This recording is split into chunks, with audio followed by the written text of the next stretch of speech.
Welcome to Democracy Now!, democracynow.org, the War and Peace Report. I'm Amy Goodman. For the first time in the history of the Roman Catholic Church, the Pope has addressed a letter to the entire population of 1.2 billion Catholics on the topic of sex abuse by clergy.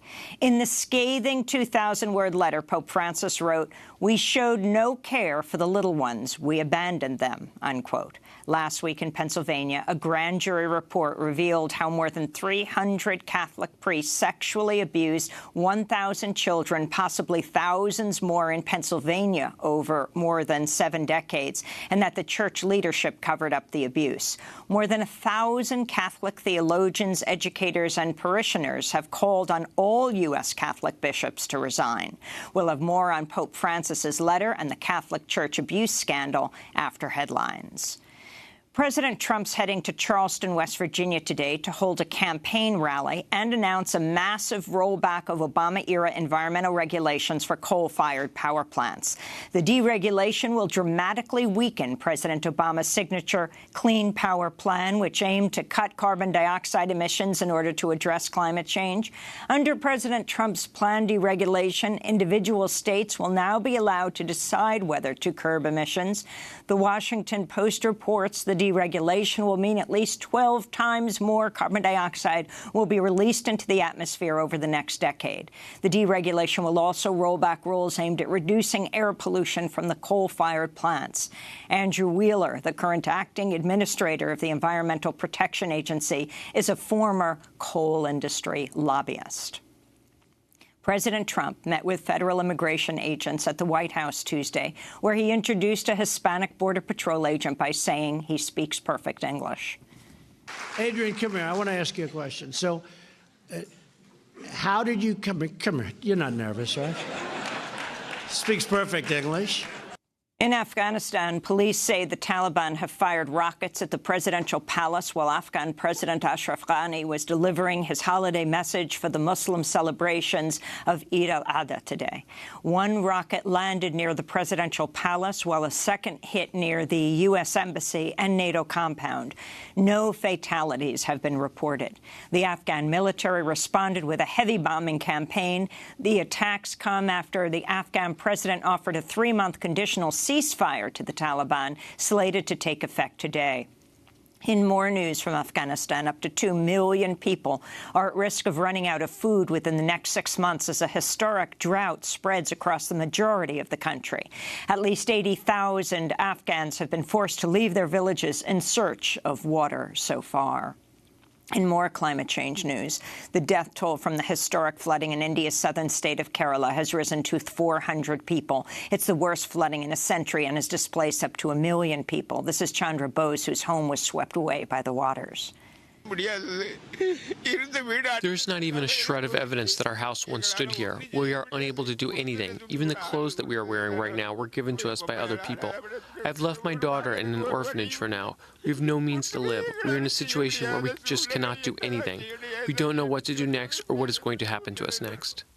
French oil giant Total has withdrawn from a nearly $5 billion gas project in Iran as a result of the Trump administration's reinstatement of U.S. sanctions against foreign companies doing business with Iran. The reinstatement of sanctions comes after President Trump pulled out of the landmark 2015 Iran nuclear deal. Earlier this month, Trump threatened European allies, tweeting, "Anyone doing business with Iran will not be doing business with the United States." Microsoft says hackers linked to the Russian military intelligence unit that allegedly sought to sway the 2016 U.S. election are now targeting conservative U.S. think tanks that have broken with Trump and are seeking U.S. sanctions against Russia or exposing Russia's human rights abuses. Microsoft says the hackers have created websites in which users believe they're clicking through links managed by the conservative think tanks, the Hudson Institute or the International Republican Institute, but that actually secretly redirect users to sites that steal their passwords or other personal information. In Michigan, State Health Director Nick Lyons is facing trial for involuntary manslaughter over the deaths of 2 men amidst an outbreak of Legionnaire's disease in Flint after the city switched its water supply to the Flint River in an attempt to save money. Lyons is the highest-ranking state official to face charges so far over Flint's water poisoning crisis. He's also being charged with willful neglect of duty and misconduct. Michigan has admitted 12 people died in the outbreak, but a recent report by PBS Frontline has found the death toll from the water crisis in Flint may be higher even than Michigan officials have acknowledged. 15 Michigan officials have been indicted. The New York Times reports Italian actress Asya Argento recently quietly paid former co-star Jimmy Bennett $380,000 after he accused her of sexually assaulting him in 2013 when Bennett was 17 and Argento 37. The age of consent in the state of California is 18. Argento emerged as a leader in the Me Too movement after she was one of the first of more than 100 women to accuse disgraced Hollywood mogul Harvey Weinstein of rape and sexual harassment. She paid off Bennett months after she spoke out publicly against Weinstein. On Monday, Tarana Burke, the founder of the Me Too movement, tweeted, "Sexual violence is about power and privilege. That doesn't change if the perpetrator is your favorite actress, activist, or professor of any gender," unquote. Artists and entertainers slammed President Trump during the MTV Video Music Awards in New York City Monday night. This is comedian-actor Kevin Hart on stage with co-presenter Tiffany Haddish. We're live coast to coast right now. I'm looking at this like it's game day, people. But do not worry, because at this game, you guys are allowed to kneel. You can do whatever the hell you want. There's no old white man that can stop you. Do it. You never know what's going to happen at the VMAs. I mean, beefs pop off, bad language, people run to the bathroom and send out crazy tweets. It's basically like your typical day at the White House. In your face, Trump. During the awards, the rapper Logic also performed alongside hundreds of immigrant youth and their parents to protest the Trump administration's family separation and detention policies. In Chapel Hill, North Carolina, hundreds of student protesters toppled the Silent Sam Confederate statue at the University of North Carolina Monday night on the eve of the first day of classes. The toppled statue was erected in 1913 to honor Confederate soldiers and has been the target of repeated protests in recent years. One UNC doctoral student, Maya Little, is facing charges of property destruction and possible expulsion for pouring red ink and her own blood on the statue in a protest last April. The New York Times is reporting the federal authorities investigating President Trump's longtime former personal lawyer and fixer Michael Cohen are focusing on $20 million in loans obtained by taxi businesses that he and his family own.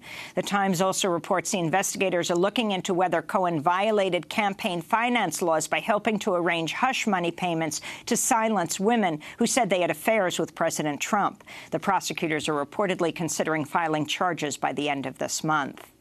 And in Colorado, immigrant rights leader Sandra Lopez is leaving sanctuary today after spending 10 months living in the parsonage of the Two Rivers Unitarian Universalist Church in Carbondale, Colorado, while she fights her deportation to Mexico. She's lived in Colorado for 17 years and is the mother of 3 U.S.-born children, Alex, Edwin, and Areli. In a statement, Sandra Lopez said, quote, "My attorneys have talked with ICE, and it confirmed I am not a priority for removal at this time.